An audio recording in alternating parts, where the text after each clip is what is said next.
Study plan 8 malam. Awal lagi. Tidur dulu lah. A few moments later.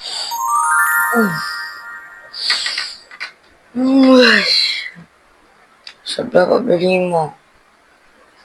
Relax lah. Awal lagi. What?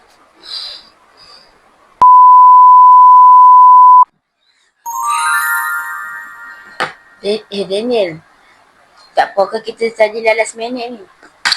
Alah, jangan risau. Kita ni genius. Study last minute ni, pun masuknya lah.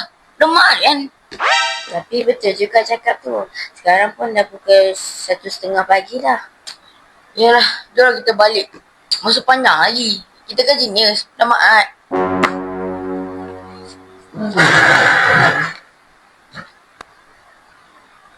3 days later.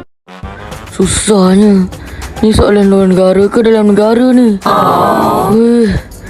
Menyesal aku tak jadi awal-awal. Macam mana aku nak jawab ni?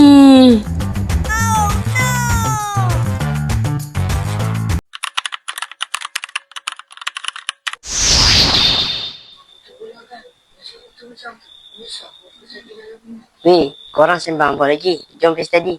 Ish, kacau lah. Tak apa, jom ikut lah. Lagipun nak kita sebenarnya teruk kan? Jom lah. Jom.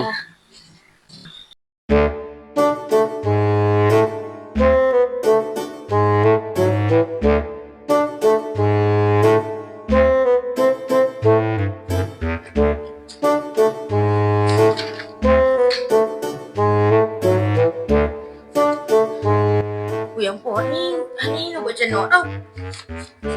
Ni, tambah dengan ni, tolak dengan ni, tambah pula dengan ni, lepas tu kurungan, tambah pula tu, lepas tu darat dengan ni, kali pula dengan ni.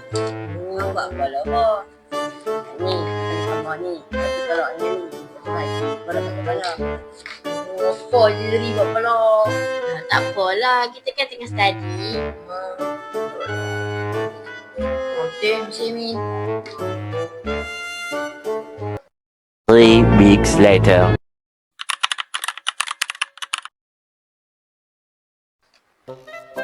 Malas tu normal, tapi kalau kita ada environment yang betul, kita boleh jadi lain dari yang lain.